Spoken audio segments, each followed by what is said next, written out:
ሰላም አድማጮቻችን እንደምን ቆያችሁ? የሰዓቱን አጫጭር ዜናዎች ይዤላችሁ ቀርብ ያለው አብራችሁን ቆዩ።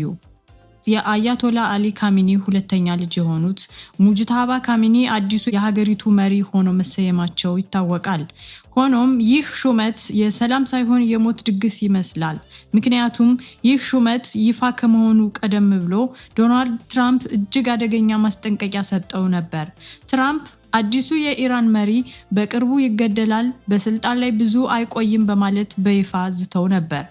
አሁን ሹመቱና የትራምፕ ዛቻ ፊት ለፊት ተፋጠዋል።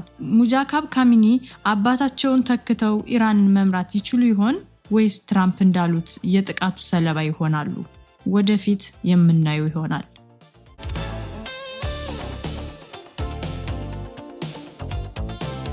የኢራን ጦር እንዳስታወቀው ከሆነ ዴና የተሰኘው አጥፊ የጦር መርከብ በአሜሪካ ሰርጓጅ መርከብ ጥቃት ከተፈጸመበት በኋላ 104 መርከበኞች ሲገደሉ 32ቱ ደግሞ ቆስለዋል። 136 ሰራተኞችን አሳፍራ የነበረችው ይህች መርከብ ጥቃቱ የደረሰባት ከባህር ኃይል ልምምድ እየተመለሰች በነበረበት ወቅት ነው። ከተገደሉት ውስጥ የ20ዎቹ አስክሬን እስካሁን ያልተገኘ ሲሆን የቆሰሉት ደግሞ በስሪላንካ የሕክምና እርዳታ እየተደረገላቸው ይገኛል። ሳውዲ አረቢያ ለኢራን ጥብቅ ማስጠንቀቂያ እንደሰጠች ተገለጸ። ሪያድ ለቴህራን ግዛቴን ወይም የነዳጅ ማውጫዎችን መንካት ቀይ መስመሬ ነው ብላለች። ሳውዲ በግዛቷና በስትራቴጂካዊ የነዳጅ ተቋማቷ ላይ የሚሰነዘሩ ጥቃቶች በአስቸኳይ ካልቆሙ ኢራን ላይ ቀጥተኛ ወታደራዊ እርምጃ እንደምትወስድ በማሳሰብ ጥብቅ ማስጠንቀቂያ አስተላልፋለች።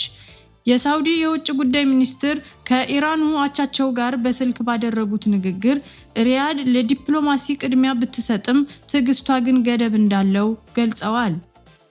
እንዲሁም ሳውዲ አረቢያ ጥቃቱ የሚቀጥል ከሆነ በግዛቷ የሚገኙ ወታደራዊ የጦር ሰፈሮቿን አሜሪካ ለወታደራዊ ዘመቻ እንደምትጠቀምባቸው ልትፈቅድ እንደምትችልም ፍንጭ ሰጥተዋል። በቅርቡ በራስ ታኑራን የነዳጅ ማጣሪያ ላይ የተሰነዘረው የድሮን ጥቃት ሳውዲን ክፉኛ ያስቆጣ ሲሆን ሉዓላዊነቴንና የነዳጅ ሀብቴን ለመከላከል ወደ ኋላ አልልም ስትል አስታውቃለች። በመካከለኛው ምስራቅ በአሜሪካ እስራኤልና ኢራን መካከል ያለው ውጥረት በጨመረበት በዚህ ወቅት ሳውዲ አረቢያ በቀጠናው ጦርነት ውስጥ እጇን ላለማስገባት ጥረት ስታደርግ ቆይታለች። ሆኖም የኢራን ድሮኖች የዓለም የነዳጅ አቅርቦት የጀርባ አጥንት የሆኑትን የሳውዲ ተቋማትን ኢላማ ማድረጋቸው ሪያድን አቋሟን እንድታጠናክር አስገድዷታል።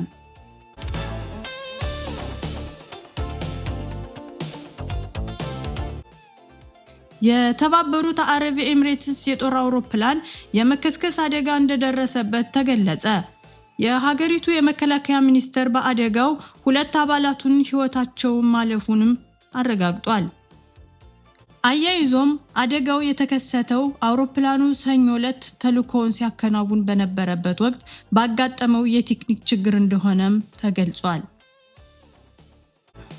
አድማጮቻችን አብራችሁን ስለቆያችሁ እናመሰግናለን። መልካም ጊዜ።